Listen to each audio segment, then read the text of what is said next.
Le premier calendrier que nous allons étudier, c'est le calendrier énochien. Alors pourquoi ? Parce que le calendrier énochien est historiquement le plus ancien, puisqu'il date d'au moins 5000 ans, voire de 6000, historiquement. Le calendrier énochien est très célèbre dans le mouvement hébraïsant. Il y a beaucoup d'hébraïsants qui observent ce calendrier.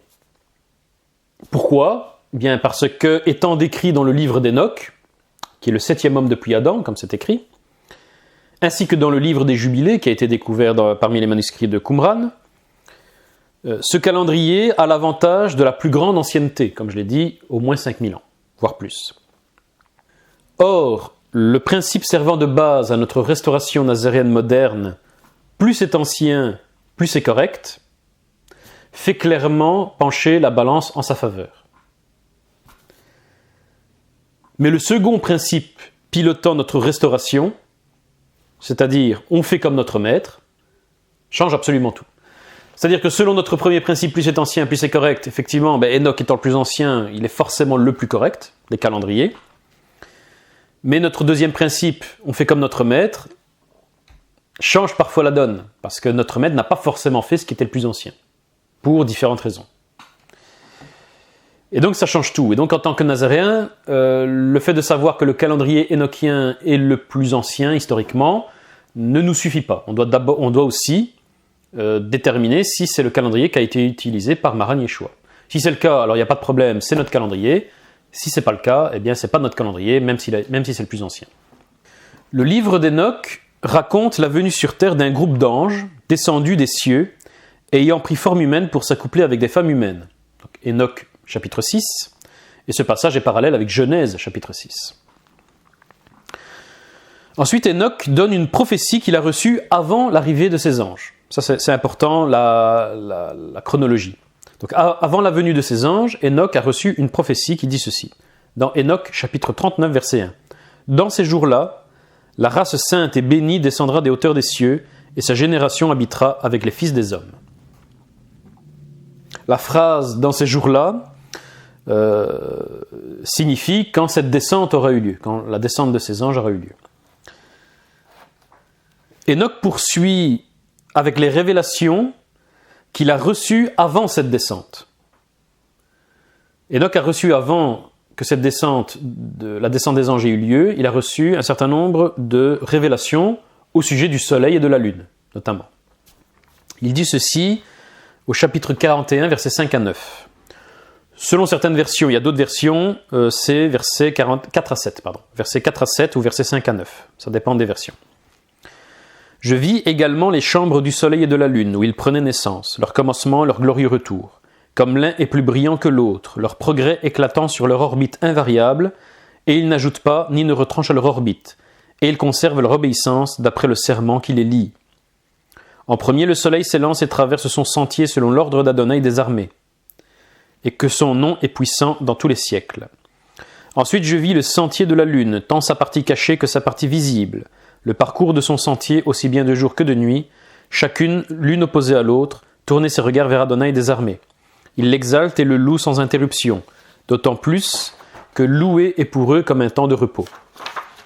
Car le soleil change fréquemment pour une bénédiction ou une malédiction, et le parcours du sentier de la lune est une lumière pour les justes, et ténèbres pour les pécheurs dans le nom d'Adonai, qui a distingué la lumière des ténèbres comme il a distingué les esprits des hommes, fortifiant les esprits des justes au nom de sa propre justice. Aucun ange ne les précédera, car aucun d'eux n'a reçu ce pouvoir, car Adonai du haut de son trône voit toutes les créatures et les juge en souverain. Dans ce texte, il dit clairement que les astres ont reçu comme commandement de suivre des orbites et des temps d'apparition précis et invariables. Voilà. C'est clairement écrit. Alors, comment fonctionne, en quelques mots, le calendrier énochien ? Donc, je vais l'expliquer en résumé. Le calendrier énochien tel qu'il est décrit dans le livre d'Enoch découpe l'année en 364 jours. 364 jours. Et ces 364 jours sont eux-mêmes divisés en 4 saisons de 91 jours, invariables. Chaque saison est donc composé de 91 jours, c'est-à-dire de 2 mois de 30 jours et d'un mois de 31 jours. Le 31e jour étant l'équinoxe ou le solstice qui marque le changement de saison. Donc, équinoxe de printemps ou d'automne, solstice d'hiver ou solstice d'été. L'avantage de ce calendrier, et c'est pour ça qu'il est très célèbre, il est même très beau calendrier. L'avantage de ce calendrier qui fait 364 jours invariablement, c'est qu'il compte exactement 52 semaines tous les ans. Donc les fêtes tombent toujours les mêmes jours chaque année. Chaque fête a son jour de la semaine. Ainsi, le nouvel an religieux, ce que les talmudistes appellent le premier Nissan, premier jour du premier mois de l'année, qui détermine la date des fêtes, ce qu'on appelle le nouvel an religieux. Ainsi, le nouvel an religieux a toujours lieu le premier mercredi après l'équinoxe de printemps. C'est-à-dire, dans le calendrier énochien, le premier jour du premier mois de l'année religieuse, qui va déterminer la date de toutes les autres fêtes, est déterminé par le premier mercredi après l'équinoxe de printemps. Alors pourquoi le premier mercredi ? Parce que selon l'interprétation notamment des Esséniens qui l'utilisaient, c'est le 4e jour de la semaine que le soleil a été créé. Effectivement, dans Genèse chapitre 1, c'est le 4e jour de la création que le soleil a été créé. Et forcément, il n'y a pas d'équinoxe de printemps sans soleil. On expliquera après c'est quoi exactement comment on détermine l'équinoxe de printemps, mais peu importe, il n'y a pas d'équinoxe de printemps sans soleil. Et donc forcément, il ne peut pas y avoir de début d'année, après l'équinoxe de printemps, sans faire commencer ce début d'année par le soleil. Donc dans le calendrier énochien, on dit que c'est le premier mercredi après l'équinoxe de printemps qui détermine le premier jour du premier mois de l'année religieuse. Voilà. C'est compliqué, mais c'est comme ça. Et pourquoi mercredi ? Puisque le mercredi, dans la semaine hébraïque, c'est le 4e jour de la semaine. Donc en lien avec le 4e jour de la création. Voilà, tout simplement. Dans le calendrier énochien, ce qui est étrange, c'est qu'il n'y a aucun système prévu d'intercalation d'un 13e mois ou d'un autre processus, une autre méthode d'intercalation, pour corriger sa dérive par rapport aux saisons réelles. Puisqu'effectivement, le calendrier énochien faisant 364 jours, et non pas 365 jours et 6 heures comme le véritable cycle solaire actuel, eh bien, au fil des ans, chaque année, en fait, le calendrier énochien va accumuler un retard de 1 jour et 6 heures sur les saisons réelles. Et donc au bout de, évidemment, plusieurs années, eh bien, il va accumuler 1 mois de retard sur les saisons réelles, et donc le mois de printemps ne tombera plus la saison du printemps, mais le dernier mois d'hiver.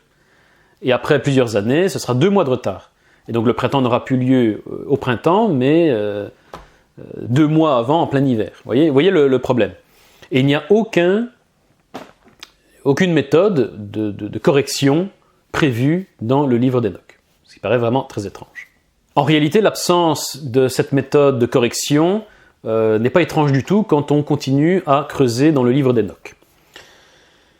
Enoch nous avertit en effet que suite à la rébellion d'une partie des anges, qui sont donc descendus des cieux pour s'accoupler avec des femmes humaines, les astres ne vont plus respecter le commandement qu'Adonai leur avait donné de suivre une certaine orbite et d'apparaître à certains moments précis. Enoch, chapitre 80, versets 2 à 8, ou dans d'autres versions, chapitre 79, versets 2 à 7. « Je t'ai tout révélé. Tu vois le soleil, la lune et les anges qui dirigent les étoiles du ciel, qui président à leur mouvement, à leur phase, à leur conversion. Au jour des pécheurs, les années seront raccourcies. Leurs semences manqueront dans les champs et dans les campagnes, et les travaux de terre seront bouleversés. Rien ne viendra pour eux en son temps. La pluie restera dans les airs et le ciel sera d'airain. En ce temps-là, les produits de la terre seront tardifs. Ils ne fleuriront pas en leur temps, et les arbres retiendront leurs fruits.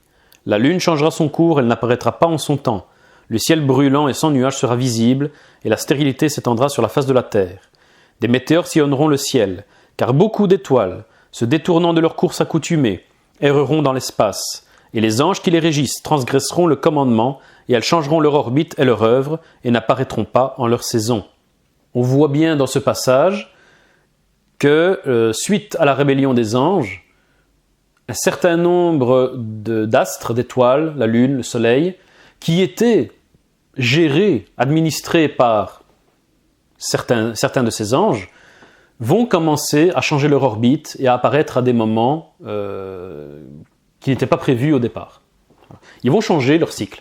Les astres vont changer leur cycle. C'est ça qu'il faut retenir, c'est important. Il est écrit également dans la suite, dans Enoch chapitre 18, versets 14 à 16, ou dans d'autres versions, versets 15 à 16. Alors l'ange dit : cet endroit est la fin du ciel et de la terre, c'est devenu une prison pour les étoiles et l'armée des cieux. Ces étoiles qui roulent au-dessus du feu sont celles qui ont transgressé le commandement d'Adonai au commencement de leur élévation, car elles ne sont pas apparues en leur temps. Aussi les a-t-il enchaînées dans ce lieu, jusqu'à ce qu'elles aient expié leurs crimes pour 10 000 ans. Ce sont ces étoiles que Judas, évoque dans Jude 1, verset 13. Des astres errants auxquels l'obscurité des ténèbres est réservée pour l'éternité. En conclusion, le livre d'Enoch décrit un calendrier qui fonctionnait avant la rébellion des anges et avant le déluge, de Genèse chapitre 6. Mais ce calendrier énochien a cessé de fonctionner par la suite en raison du changement d'orbite et des temps d'apparition des astres. Très important de comprendre ça. Effectivement, ce calendrier, comme nous l'avons vu, comporte une année solaire de 364 jours, alors que l'année solaire actuelle dure 365 jours et environ 6 heures. Il y a clairement un décalage.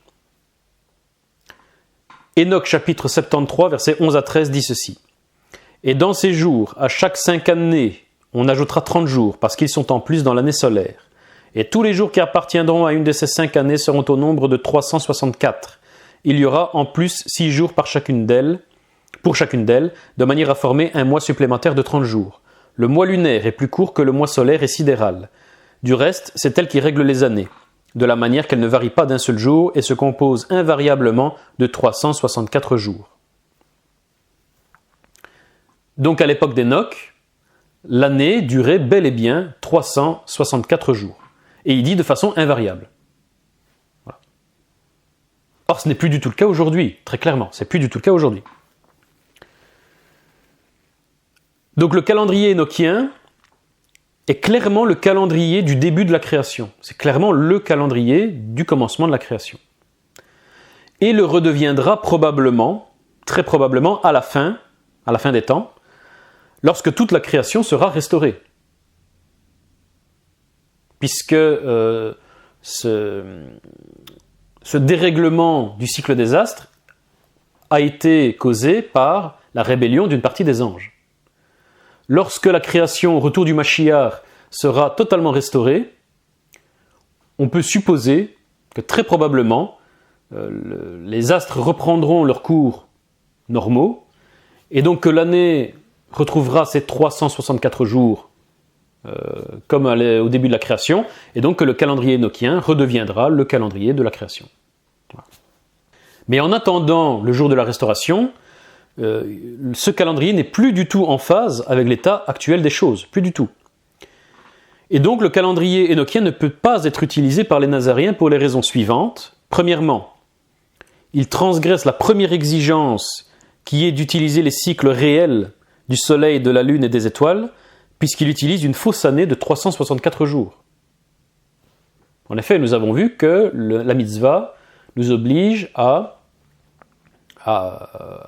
déterminer les moedim, c'est-à-dire la date des fêtes, en fonction du soleil, de la lune et des étoiles. Or, si nous le faisons, c'est-à-dire si nous basons nos moedim, la date de moedim sur le soleil, la lune et les étoiles, eh bien nous ne pouvons plus le faire avec le calendrier énochien, puisque le calendrier énochien n'est plus en phase avec le cycle du soleil, de la lune et des étoiles actuellement. Donc il faut choisir. Soit on observe le calendrier énochien, soit on respecte Genèse chapitre 1, versets 14 à 16. On ne peut pas faire les deux en même temps. Or, Genèse chapitre 1, versets 14 à 16 ne nous dit pas observer le calendrier énochien. Il nous dit déterminer les moedim sur base du soleil, de la lune et des étoiles. Donc ça nous oblige à rejeter le calendrier énochien. C'est une obligation. Deuxièmement, le calendrier énochien transgresse la seconde exigence qui est de baser les mois sur le cycle lunaire réel, puisque le calendrier énochien, actuellement, découpe artificiellement les mois en 30 jours et 31 jours, alors que le cycle lunaire actuel est de 29 jours et d'environ 13 heures. Voilà. Donc on a vu que le cycle du Soleil a changé. Il n'est plus de 364 jours, mais de 365 jours et environ 6 heures. Même chose pour la Lune. La Lune a changé son cours normal. Le mois lunaire n'est plus de 30 jours ou de 31 jours exactement, mais de 29 jours et 13 heures environ. Donc il n'est pas possible non plus d'utiliser le calendrier énochien à cause de ça. Les mois lunaires dans le calendrier énochien actuellement ne se basent pas sur la nouvelle lune, ne se basent pas sur le mois lunaire réel. Donc il ne peut pas être utilisé.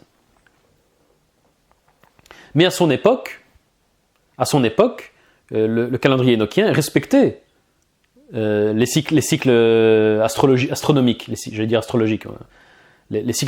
Il respectait les cycles astronomiques. Mais aujourd'hui, il ne les respecte plus, donc on ne peut plus l'utiliser à cause de ça. Il n'est plus en phase avec l'état actuel des choses. Et comme je l'ai dit, la mitzvah de Genèse chapitre 1, versets 14 à 16, est de respecter les cycles astronomiques du soleil, de la lune et des étoiles, et non de respecter le calendrier énochien. Voilà. Donc il faut choisir, soit on respecte la mitzvah, soit on respecte le calendrier énochien, mais on ne peut pas faire les deux en même temps. Évidemment, en tant que nazaréen, on préfère respecter les mitzvot, forcément. Et donc, c'est pour ces raisons que nous ne pouvons pas observer le calendrier énochien. Il y a encore d'autres raisons. Troisième raison, le calendrier énochien transgresse la troisième exigence, car bien qu'il détermine le nouvel an par rapport à l'équinoxe de printemps, ce qui est une bonne chose, il dérive de 1 jour et 6 heures chaque année, ce qui produit après quelques années un décalage avec les saisons de la moisson. Or, nous avons vu que pour Pessah et Sukkot, il y a une mitzvah biblique qui nous oblige, même 2 mitzvot bibliques, qui nous obligent à déterminer la date de Pessah et de Sukkot par rapport aux équinoxes, justement pour que ces fêtes de la moisson restent aux saisons de la moisson. Or, le calendrier énochien dérive de 1 jour et environ 6 heures tous les ans. Donc, au bout de quelques années, très vite, Pessah et Sukkot n'auront plus lieu au moment des saisons de la récolte. Donc, il y a un décalage qui n'est pas possible. Alors, je sais que certains qui utilisent le calendrier énochien aujourd'hui ont inventé eux-mêmes un mode de correction, mais c'est un subterfuge, c'est une innovation, parce que cette méthode de correction n'existait pas dans le calendrier énochien d'origine. Donc c'est une fausseté, c'est une innovation, c'est un subterfuge.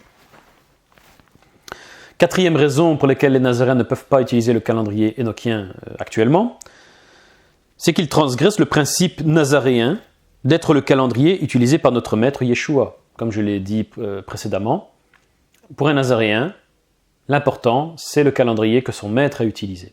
Or, on peut prouver assez facilement que le calendrier que notre maître a utilisé n'était pas le calendrier énochien. Alors, comment le prouver ? Très simple. À l'époque du Second Temple, c'est-à-dire à l'époque de notre Mashiach, bien-aimé, le calendrier énochien n'était utilisé que par les Esséniens. Les seuls juifs de l'Antiquité qui utilisaient le calendrier énochien, c'était les Esséniens. Or, les Esséniens vivaient retranchés dans le désert de Judée et avaient complètement abandonné tout usage du temple. Ils n'utilisaient plus du tout le temple de Jérusalem depuis au moins 2 siècles avant le Mashiach. C'est important. Donc, en conclusion, le calendrier qui était utilisé dans le temple de Jérusalem par les Kohanim n'était pas celui des Esséniens. C'était pas celui des Esséniens, puisque les Esséniens, ils étaient les seuls juifs de l'Antiquité à respecter le calendrier énochien, et les Esséniens n'utilisaient plus le temple de Jérusalem, de toute façon. Donc le calendrier qui était utilisé dans le temple de Jérusalem à l'époque du Mashiach n'était pas le calendrier énochien. C'était un autre calendrier. Nous le verrons que c'est en fait le calendrier pharisien. Nous allons voir.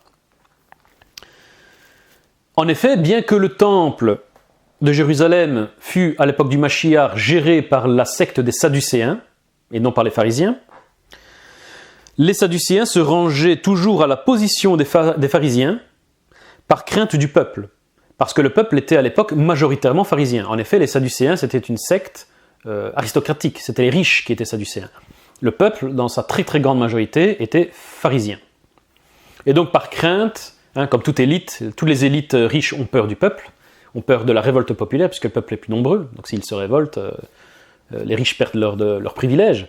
Donc comme toutes les élites riches, les Sadducéens avaient peur du peuple, et comme le peuple était majoritairement pharisien, si les Sadducéens imposaient leur calendrier à eux, alors on ne sait pas quel était leur calendrier, puisqu'ils n'ont pas laissé d'écrit, en tout cas on n'en a pas encore retrouvé, peut-être qu'un jour, si Adonai le permet, on pourra peut-être retrouver un écrit sadducéen, pour l'instant on n'en a pas.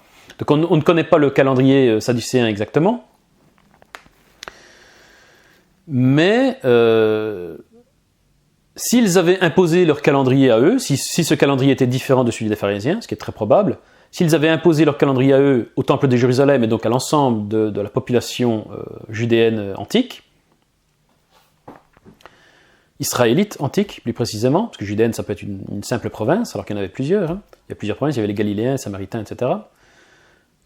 Si les Sadducéens imposaient leur calendrier à eux, à tout le peuple, il est très probable que le peuple n'aurait pas suivi ce calendrier, n'aurait pas accepté de continuer à offrir des sacrifices et donc des offrandes au temple, voire se serait carrément révolté contre les Sadducéens. D'ailleurs, c'est ce qui est écrit, on va voir, ce qui est écrit dans un écrit de Flavius Joseph.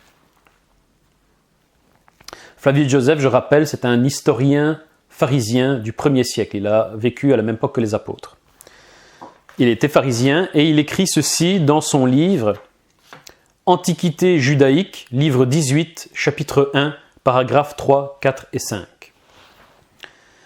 Les pharisiens, donc en parlant des pharisiens un petit peu plus loin, il dit « C'est ce qui leur donne tant de crédit auprès du peuple, que toutes les prières à Dieu et tous les sacrifices se règlent d'après leurs interprétations. » Un peu plus loin, il parle des Sadducéens et il dit ceci « Les Sadducéens, leur doctrine n'est adoptée que par un petit nombre, mais qui sont les premiers en dignité, c'est-à-dire en richesse. Mais ils sont pratiquement incapables de faire quoi que ce soit d'eux-mêmes, car lorsqu'ils deviennent magistrats, comme ils le sont parfois contre leur gré, ils se conforment eux-mêmes aux positions des pharisiens, parce qu'autrement le peuple ne les accepterait pas. » Un peu plus loin, les Esséniens envoient des offrandes au temple, mais ne font pas de sacrifices, parce qu'ils pratiquent un autre genre de purification. C'est pourquoi ils s'abstiennent de l'enceinte sacrée, c'est-à-dire du temple, pour faire des sacrifices à part. Donc voilà, l'historien pharisien du 1er siècle, Flavius Joseph, nous apprend que la majorité du peuple suivait les recommandations des pharisiens pour les sacrifices au temple, pour les offrandes au temple et pour les prières, que les Sadducéens, par peur justement du peuple, que le peuple n'accepte pas leur calendrier, les Sadducéens se rangeaient à la position des pharisiens pour tout ce qui concerne le temple, donc y compris le calendrier utilisé dans le temple, les heures de prière, les heures de sacrifice, les jours de fête, etc., etc. Et il nous apprend également que les Esséniens, eux, s'abstenaient complètement du temple, s'abstenaient complètement de faire des sacrifices au temple, donc ils étaient totalement à l'écart. Or, au contraire des Esséniens, le Mashiach et ses disciples participaient assidûment chaque jour au culte du temple. Chaque jour. Comme il est écrit, en Luc 19, 47, il enseignait tous les jours dans le temple. Luc 22, 53, j'étais tous les jours avec vous dans le temple. Acte 2, 46, ils étaient chaque jour tous ensemble assidus au temple, ils rompaient le pain dans les maisons et prenaient leur nourriture avec joie et simplicité de cœur. Tous les jours, le Mashiach et les Shlichim participaient au culte du temple. Tous les jours. Contrairement à ce que faisaient les Esséniens. Il est donc logique de conclure que le Messie et les apôtres suivaient le calendrier du temple. Ça paraît logique, puisqu'ils étaient tous les jours dans le temple, assidus au culte du temple. Or, le culte du temple se faisait par rapport au calendrier pharisien et non au calendrier essénien. Donc il est logique de conclure que le Messie et les apôtres respectaient le calendrier pharisien, qui était le calendrier du temple. C'est une conclusion tout à fait logique. Et donc forcément, le Messie et les apôtres ne respectaient pas le calendrier énochien, puisque ce n'était pas le calendrier du temple. Ça paraît logique. Nous étudierons plus en détail le calendrier du Temple, puisque vous l'avez compris, c'est tel calendrier qu'utilisait le Messie, et donc nous verrons quel était ce calendrier exactement. De plus, le sacrifice de Maran Yeshua coïncide avec le sacrifice de l'agneau de Pessah selon le calendrier du Temple. En effet, il est écrit dans 1 Pierre 1,19 « Mais par le sang précieux du Messie, comme d'un agneau sans défaut et sans tache ». C'est-à-dire que, pour les apôtres, le sacrifice du Messie est bien lié au sacrifice de l'agneau de Pessah. Dans Jean 11,55, même chose, il est écrit « Le Pessah des Judéens était proche, et beaucoup de gens du pays montèrent à Jérusalem avant le Pessah pour se purifier. » Et dans Jean 18,28, « Ils conduisirent Yeshua de chez Caïphe au prétoire, c'était le matin. Ils n'entrèrent point eux-mêmes dans le prétoire afin de ne pas se souiller et de pouvoir manger le Pessah. » Et dans Genèse 9,14, c'était la préparation de la Pessah, et environ la 6e heure, Pilate dit aux Judéens « Voici votre roi. » Donc selon tous ces versets, nous voyons bien que le sacrifice du Mashiach correspond au sacrifice de l'agneau de Pessah selon le calendrier du Temple, c'est-à-dire selon le calendrier pharisien. Un disciple qui se réclame aujourd'hui de Maran Yeshua et qui célébrerait une date de Pessah différente de celle du calendrier du Temple, en utilisant par exemple le calendrier énochien, n'alignerait pas la fête de Pessah avec le sacrifice du Mashiach. Ce qui pour un Nazaréen est très problématique. Pour un Nazaréen, le sacrifice du Mashiach doit avoir lieu le même jour, en même temps que le sacrifice de l'agneau de Pessah. C'est obligatoire. S'il n'y a pas de lien entre les deux, on perd tout le sens du sacrifice du Mashiach, si vous voulez. Donc ces deux sacrifices doivent avoir lieu en même temps. Et donc pour que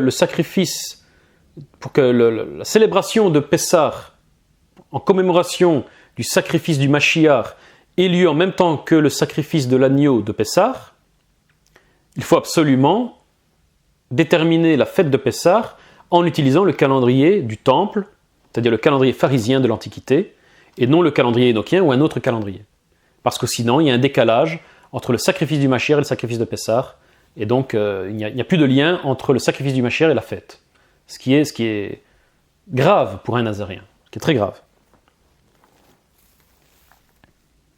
Si notre maître, Yeshua, a mangé le repas de Pessah un jour avant les pharisiens, puisqu'il est écrit effectivement dans les évangiles que Yeshua, notre maître, a mangé Pessah la veille au soir, c'est-à-dire la veille au soir du jour où les pharisiens mangeaient Pessah, ce n'est pas parce qu'il utilisait un calendrier différent. C'est ce que certains disent. Certains disent, vous voyez, dans les évangiles, Maran Yeshua mange Pessah un jour avant, la veille au soir, avant les pharisiens, donc ça prouve qu'il ne respectait pas le calendrier des pharisiens, il utilisait un autre calendrier. En fait, c'est faux. C'est faux, comme nous l'avons vu, le calendrier que le Mashiach utilisait était bien celui des pharisiens, c'était bien celui du temple. Mais pourquoi alors a-t-il mangé Pessah un jour avant, la veille au soir? Pour une raison très précise, c'est que le jour de Pessah, il devait être crucifié. Il devait mourir en même temps que l'agneau de Pessah était tué dans le temple. Son sacrifice devait avoir lieu en même temps que le sacrifice de l'agneau de Pessah dans le temple. Donc forcément, il ne pouvait pas monter sur la croix et en même temps manger le Seder de Pessah. C'est logique. Donc forcément, il a mangé le repas de Pessah la veille au soir. Pas pour des raisons de calendrier, mais pour des raisons pragmatiques, tout simplement. Pour des raisons physiques, il ne pouvait pas être dans le tombeau et manger en même temps. C'est pas possible. Nous verrons une autre preuve de cela un peu plus loin dans le cours. Certains de ceux qui utilisent le calendrier énochien aujourd'hui le font en arguant que Maran Yeshua était lui-même un Essénien. Et donc il serait logique que le Mashiach utilisait le calendrier essénien. Alors c'est un argument qui est faux, puisqu'il repose clairement sur une connaissance partielle des traditions orales de l'époque. Alors je connais bien cette théorie que le Mashiach était un Essénien. C'est une théorie qui est défendue par certains théologiens, etc., etc. Mais en réalité, c'est faux parce que c'est basé sur une connaissance partielle des traditions orales de l'époque du Mashiach. Lorsque l'on compare objectivement l'évangile avec les traditions orales pharisiennes et esséniennes, il est facile de conclure que l'évangile est majoritairement plus proche de la doctrine pharisienne que de la doctrine essénienne, même s'il y a des points communs aussi avec l'essénienne. Je vous conseille, je vous invite à voir ou revoir notre cours intitulé « L'évangile dans le contexte du 1er siècle » que vous trouverez sur nos médias. Je crois que c'est le premier cours d'ailleurs que nous avons mis sur notre média fin 2015 ou début 2016, donc il faut remonter loin. Mais dans ce cours, c'était un colloque en fait. Dans ce colloque, nous avons démontré, Francesco et moi-même, que l'enseignement de l'évangile était majoritairement conforme à la doctrine pharisienne, mais qu'il y avait aussi des points communs avec la doctrine essénienne. C'est clair, mais majoritairement, il est en accord avec la doctrine pharisienne. Et donc, il est complètement faux de dire que le Mashiach était essénien. C'est faux. Comme il est faux de dire que le Mashiach était 100% pharisien. C'est faux, il n'était pas 100% pharisien. Il était fortement pharisien, mais il n'était pas 100% pharisien, puisqu'il y avait un peu d'essénisme aussi dans son enseignement. Bien sûr, le Mashiach ne défendait ni la doctrine pharisienne ni la doctrine essénienne, il défendait la doctrine d'Élohim, la vraie doctrine, sa doctrine à lui, le Mashiach. Mais voilà, il y avait des points communs forcément avec les pharisiens et les esséniens. Les pharisiens et les esséniens n'étant pas des martiens descendus sur terre, c'était bien des judéens qui étudiaient la Torah jour et nuit et qui essayaient de découvrir des vérités. Donc forcément, ils ont conservé une partie de la doctrine divine, forcément. Mais nous creusons tout ça dans notre cours « L'Évangile dans le contexte du 1er siècle », à voir sur nos médias. Si donc nous utilisons cet argument, alors nous devons conclure que le Mashiach utilisait plus probablement le calendrier pharisien qu'essénien, puisque son enseignement est plus proche, majoritairement, des pharisiens que des esséniens. Donc c'est logique. Comme je l'ai dit précédemment, certains de ceux qui utilisent le calendrier énochien aujourd'hui ont inventé l'une ou l'autre méthode d'intercalation, de correction, pour tenter de corriger la dérive de ce calendrier par rapport aux cycles astronomiques actuels. Mais c'est clairement une innovation par rapport au calendrier d'origine, tel qu'il est décrit dans le livre d'Enoch. Et donc c'est une innovation, une innovation moderne qui n'a plus rien à voir avec ce que le Mashiach a fait à son époque.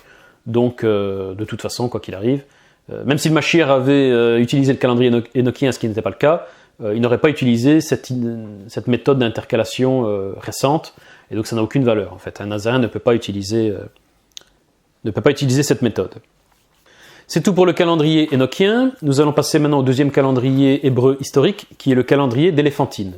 Alors le calendrier d'Éléphantine est très peu connu, c'est normal, il est normalement peu important pour nous, pour notre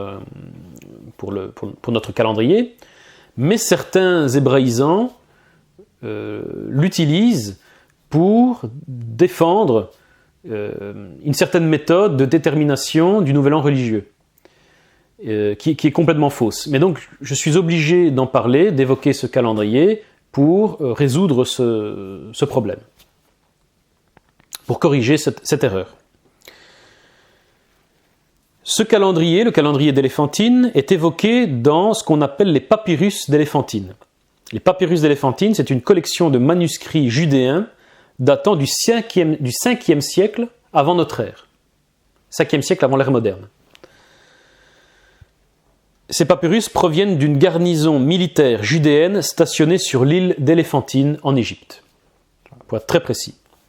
Cette garnison judéenne avait construit son propre temple à côté du temple égyptien du dieu à tête de bélier, Khnum, et y offrait des sacrifices. Le détail est important.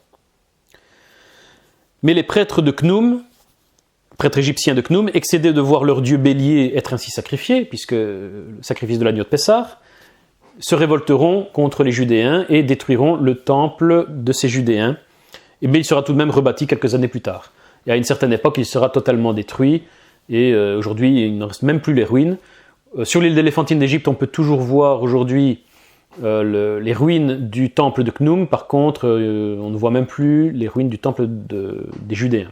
Mais effectivement, c'était un temple hérétique, puisqu'il est interdit de construire un second temple. Il n'y a que le temple de Jérusalem qui puisse fonctionner, être consacré à Adonai. Donc ça montre déjà un petit peu l'hétérodoxie, je vais dire, ou l'hétéropraxie de ces Judéens, de cette garnison militaire judéo-égyptienne. Cette garnison avait adopté certaines pratiques égyptiennes et autorisé les mariages mixtes avec les idolâtres égyptiens. Elle utilisait également les calendriers égyptiens et babyloniens. Ce groupe de Judéens ne constitue clairement pas une référence en matière de pratique des mitzvot pour nous. Ça me paraît clair. Pourtant, certains dans le mouvement hébraïsant, affirment que leur méthode consistant à fixer le premier jour du premier mois de l'année à la première nouvelle lune après l'équinoxe de printemps est la plus correcte. Donc je vais répéter parce que c'est une phrase un peu compliquée. Les Judéens d'Éléphantine fixaient le premier jour du premier mois de l'année religieuse, c'est-à-dire le nouvel an religieux, à la première nouvelle lune après l'équinoxe de printemps.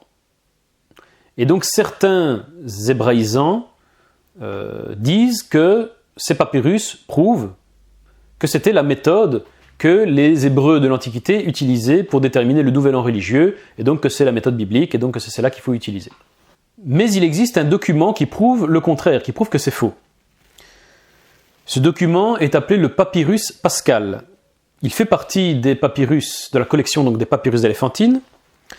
C'est une lettre fragmentaire envoyée en moins 419 au sacrificateur du temple d'Éléphantine, appelé Yédonia, par Hanania, le collaborateur de Néhémia, dont on parle dans le livre de Néhémie, chapitre 7, verset 2.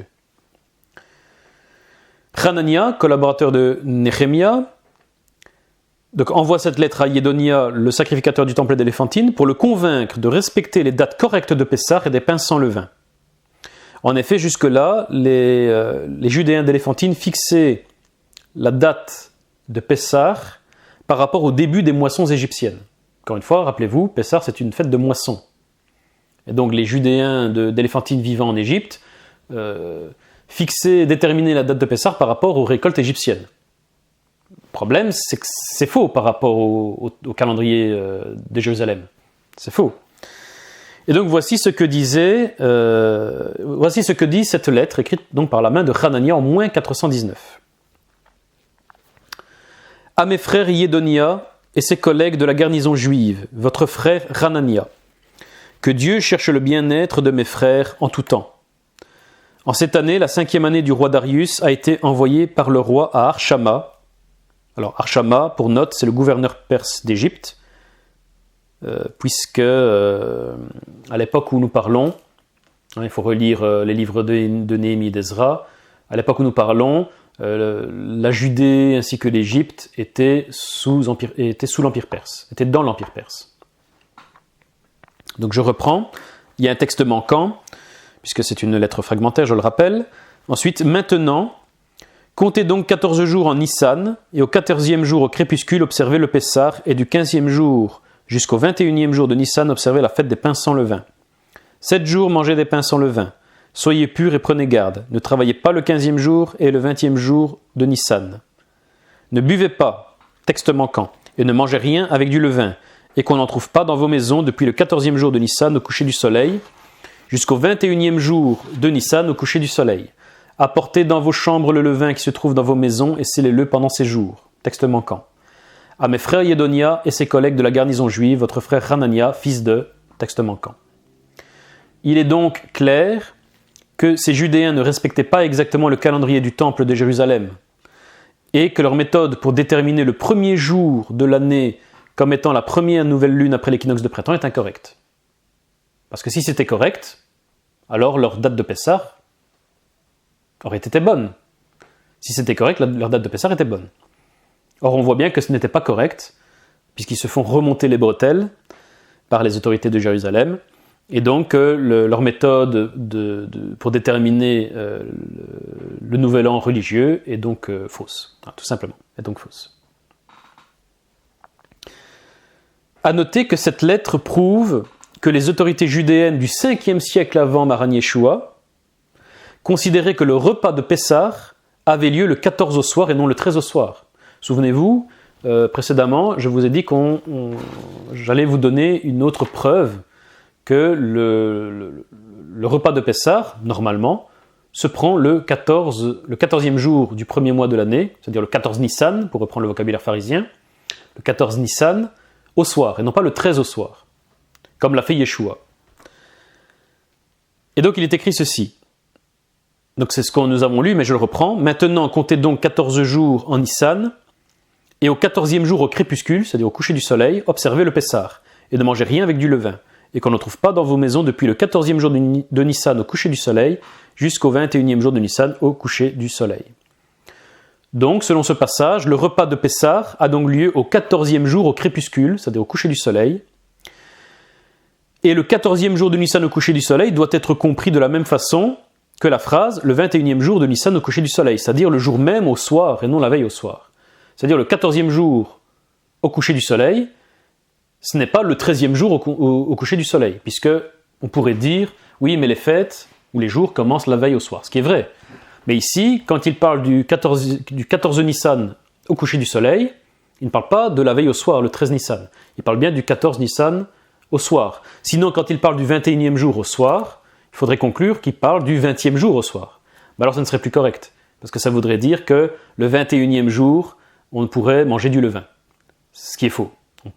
Il est interdit de manger du levain pendant la semaine des pains sans levain, jusqu'au 21e jour au soir, inclus. Et donc quand il parle du 14e jour au soir, c'est bien le 14e jour au soir, et non pas le 13e jour au soir, la veille. Et donc lorsque Maran Yeshua a mangé le repas de Pessah le 13 Nissan au soir, c'était pas parce qu'il observait un autre calendrier, puisque nous avons vu qu'il observait le calendrier du temple. Mais c'est pour une raison pragmatique, parce que le 14 Nissan au soir, au moment où normalement il fallait manger le repas de Pessah, ben lui il était déjà au tombeau, donc il ne pouvait pas le manger. Donc forcément il l'a mangé le 13 Nissan au soir. Ce n'est pas une transgression, certains diraient mais alors c'est une transgression, pas du tout. Il est permis de manger le repas de Pessah le 13 Nissan au soir s'il y a un gros empêchement le 14. Puisqu'effectivement le 13 Nissan au soir c'est déjà le 14 Nissan, puisque les fêtes commencent la veille. Donc le 13 Nissan au soir c'est déjà le 14 Nissan. Et comme on a l'obligation selon la Torah de manger l'agneau le 14 Nissan, il est donc permis de manger l'agneau de Pessah le 13 Nissan au soir, ce qu'a fait Maran Yeshua et les disciples. Mais la date normale pour le manger, c'est le 14 Nissan au soir. Ça c'est la date normale selon le calendrier de Jérusalem. Maran Yeshua l'a fait uniquement pour une raison qu'on comprend, et donc cela nous montre que nous en tant que disciples, il nous est permis de manger le repas de Pessah le 13 au soir, si on a un gros empêchement le 14 au soir. Vraiment, mais un gros empêchement. À ce moment-là, il est permis de manger le 13 au soir. Comme il existe le Pessah Sheni, c'est-à-dire il y a une mitzvah dans la Torah qui dit que si on rate le premier repas de Pessah, le premier mois parce qu'on était impur, qu'on n'était pas à Jérusalem, etc., il est permis alors de le faire le deuxième mois. C'est ce qu'on appelle le Pessah Sheni, le deuxième Pessah. Et bien là, de la même chose, s'il y a un gros empêchement le 14 Nissan au soir, on peut manger le repas de Pessah le 13 Nissan au soir. Voilà. Concluons donc au sujet du calendrier d'éléphantine. Ce calendrier ne peut pas être utilisé par les Nazaréens pour la raison suivante, c'est qu'il transgresse le principe nazaréen d'être le calendrier utilisé par notre maître Yeshua. En effet, ce n'était pas le calendrier utilisé par le temple de Jérusalem, donc ce n'était pas le calendrier utilisé par Maran Yeshua. Et donc ce n'est pas notre calendrier, tout simplement. Pour le reste, nous n'avons pas d'informations supplémentaires au sujet de ce calendrier, puisque c'est un calendrier qui a été utilisé par une petite garnison militaire judéenne perdue en Égypte, et on connaît son existence par des papyrus fragmentaires. Donc on n'en connaît pas plus sur ce calendrier, donc nous n'en dirons pas plus, mais de toute façon, ce n'est pas le calendrier correct, donc il ne nous intéresse pas plus que ça.